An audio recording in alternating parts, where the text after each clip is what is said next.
Hi friends, Mahashivratri రోజు మీరు fasting ఉన్నారో లేదో కామెంట్ లో చెప్పండి. అలాగే ఏ టెంపుల్ కి వెళ్ళారు, ఎలా దర్శనం జరిగిందో కూడా చెప్పండి. నేనైతే ఉపవాసం ఉన్నాను, జాగరణ చేశాను అని చెప్పాను కదా. ఇంటి దగ్గర ఉంటే కూనుకుబడి నిద్ర వస్తుందేమో అనేసి అయితే మేమైతే టెంపుల్ తిరిగినాం అన్నట్టు. డే టైమ్ లోనేమో మాకు దగ్గరలో ఉన్న శివాలయం గుండం జాతర అని ఉంటుంది, అక్కడికైతే వెళ్లి దర్శనం అయితే చేసుకొని అయితే ఈవినింగ్ అయితే వచ్చేసాము. మళ్ళీ ఫ్రెష్ అప్ అయి దేవుడి దగ్గర దీపం పెట్టేసి అయితే మళ్ళీ నైట్ టైం మాదనపేట చెరువుకి అయితే వెళ్ళినాము. అక్కడ శివాలయం ఉంటుంది, సూపర్. దేవుడు అంటే ఎవరికి భక్తి ఉండో చెప్పండి.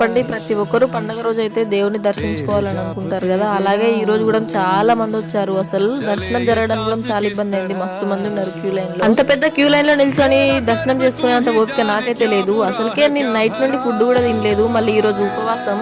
చూసుకోండి ఇక నా పరిస్థితి. మేమైతే బైక్ పైన ముగ్గురం అయితే వెళ్ళినాము, కానీ మా వారైతే లోపలికి అయితే రాలేదు దర్శనంకి, అంత పెద్ద క్యూ లైన్ లో నిల్చొని. మేము ముగ్గురం వచ్చామని చెప్పినాను కదా, మా ఆయన వాళ్ళ తమ్ముడే అతనైతే నేను ఇద్దరం కలిసి దర్శనంకి అయితే వెళ్తున్నాము. దొంగ దారిలో ఎంట్రీ ఎగ్జిట్ ఉంటుంది కదా, మేమైతే ఎగ్జిట్ ఇగో వీళ్ళు వస్తున్నారు కదా, ఆ దారిలో నుంచి అయితే వెళ్ళినాము. అక్కడ పోలీస్ అంకుల్ అయితే ఉన్నారు, మమ్మల్ని రాణిస్తారు అనుకున్నాము. ఆ పోలీస్ అంకుల్ వేరే వాళ్ళతో మాట్లాడుతుంటే మేమైతే ఈ దారిలో కలిసిపోయినాము. టెంపుల్ మాత్రం సూపర్ ఉంది అసలుకి, ఎంత బాగా డెకరేషన్ చేశారంటే 2 కళ్ళు సరిపోవట్లేదు, అంత తల మెరిసి. టెంపుల్ లోనైనా శివాలయంలో ముందు నందీశ్వరుని దర్శనం చేసుకొని తర్వాత శివుడి దగ్గరికి అయితే వెళ్తారు కదా. మీకు ఒక విషయం తెలుసా, నందీశ్వరుని చెవులో మన కోరికలు చెప్తే అతను వింటారంట, మన కోరికలు నెరవేరుతాయని నమ్మకం. ఇక్కడ చూడండి ఎంత మంది ఉన్నారో. దర్శనం చేసుకొని వచ్చిన వాళ్ళైతే ఇక్కడైతే కూర్చుంటున్నారు. ప్రోగ్రామ్ అయితే నడుస్తుంది, డాన్స్ ప్రోగ్రాలు. ఇక్కడ టెంపుల్ అయితే చాలా బాగుంది, ఎంత మంది వచ్చారో చూడండి. మస్తు డెకరేషన్ అయితే చేశారు, మొత్తం బంతి పూలతోటి లైట్స్ తోటి అయితే మస్తు అనిపించింది నాకైతే. ఇప్పుడు చాలా రష్ ఉంటుంది కాబట్టి గర్భగుడిలోకి ఎంట్రీ ఇస్తలేరు, కానీ నార్మల్ డేస్ లో శివలింగానికి అయితే అభిషేకం కూడా చేయొచ్చు గర్భగుడిలో. దేవుడి దర్శనం అయితే అయిపోయినాక మేమైతే ఇక్కడికి వచ్చి అయితే డాన్స్ ప్రోగ్రామ్ అయితే చూస్తున్నాం. చాలా బాగా డాన్స్ చేస్తున్నారు.